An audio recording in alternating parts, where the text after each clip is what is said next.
sejenis tanaman obat-obatan yang memiliki banyak manfaat sekaligus membahayakan.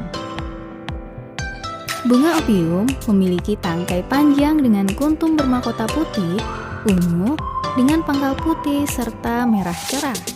Bunga ini menjulang ke atas dengan tinggi sekitar 1 meter saja. Tanaman ini memiliki banyak sekali jenis dan spesies. Ada sekitar 70 spesies dan ratusan jenis opium. Dan juga, tanaman ini tidak bisa ditanam di berbagai tempat. Hal itu dikarenakan adanya aturan yang berlaku untuk beberapa negara. Namun, Afghanistan, negara penghasil opium tertinggi di dunia, menjadi negara yang bisa memasok kebutuhan opium bagi banyak negara di seluruh dunia. Lebih dari 80% opium global berasal dari Afghanistan. Bayangkan, jika negara dengan luasan yang hampir tidak lebih dari luas Kalimantan saja mampu memasok opium dunia, itu artinya hampir seluruh area di Afghanistan adalah lahan pertanian opium. Dengan kemampuan produksi sebesar itu, pemerintah mendapatkan pajak 10% dari para petani opium. Dan itu bukanlah nilai uang yang sedikit. Perkiraan tahunan yang didapat dari ekonomi opium ini bisa mencapai sekitar 100 sampai 400 juta US dollar. Kalau dikurskan dalam nominal Rp10.000 per dolar, nilainya sekitar 1.000 sampai 4.000 triliun rupiah. Bunga cantik ini akan tumbuh dan menjadi buah opium. Buahnya memiliki ukuran sebesar bola pingpong. Saat sudah cukup umur, buah ini kemudian akan disadap oleh para petani opium dan ditunggu keluar getahnya.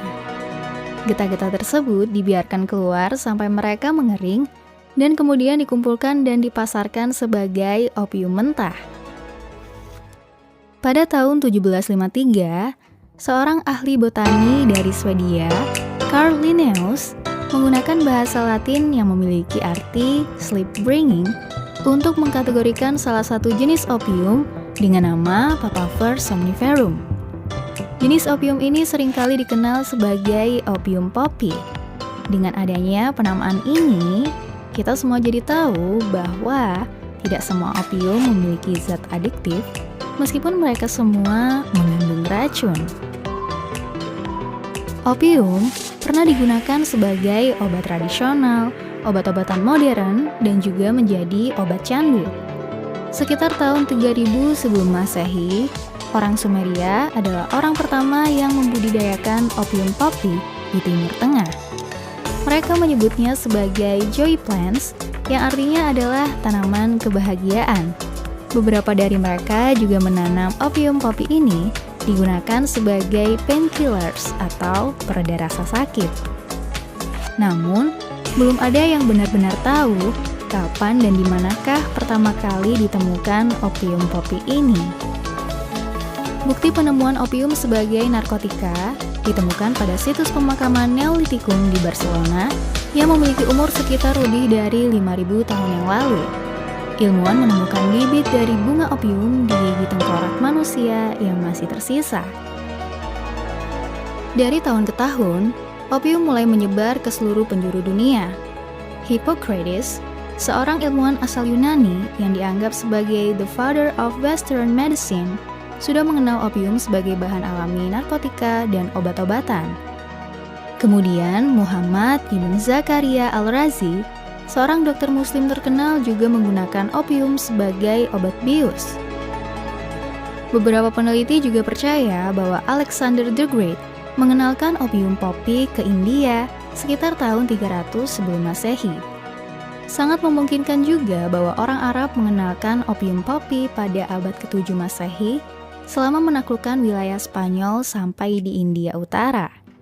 Antara tahun 618 dan 907, orang Arab yang pada zaman dahulu dikenal sebagai orang yang suka berdagang, memperkenalkan opium poppy ke Cina pada masa dinasti Tang. Kemudian, opium poppy menyebar melalui jalur sutra yang menghubungkan Asia, Eropa, dan Afrika. Di Cina, opium seringkali digunakan untuk pengobatan. Semakin berkembangnya ilmu pengobatan Cina, opium diolah menjadi kapsul dan memiliki beberapa rasa seperti masam, netral, dan pahit. Tembakau dan rokok datang ke Cina pada tahun 1600-an. Dan budaya merokok inilah yang kemudian menjadi awal mula opium menuju ke praktek penyalahgunaan. Opium mulai dicoba-coba dengan mencampurkannya dengan tembakau dan dihisap layaknya rokok, yang akhirnya menimbulkan efek candu bagi penggunanya. Sampai akhirnya pada tahun 1729, masyarakat Cina mulai terkena serangan opium dan sampai akhirnya dinasti Qing mengeluarkan aturan tentang penggunaan opium yang hanya boleh untuk keperluan pengobatan. Sekitar 70 tahun kemudian, Cina benar-benar melarang menanam atau impor opium sepenuhnya. Meskipun ada aturan seperti itu, pada tahun 1800-an, sekitar 10 juta orang Cina sudah menghisap rokok opium, dan 2 jutanya sudah benar-benar kecanduan. Karena aturan yang sudah dimunculkan Cina dan pemasok opium yang harus menjual barang mereka, terjadilah perang opium pertama pada tahun 1839.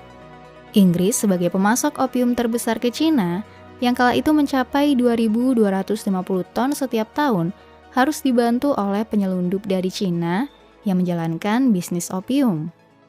Pemerintah Cina tidak tinggal diam dengan adanya epidemik opium ini dan menyerang langsung dari sumbernya.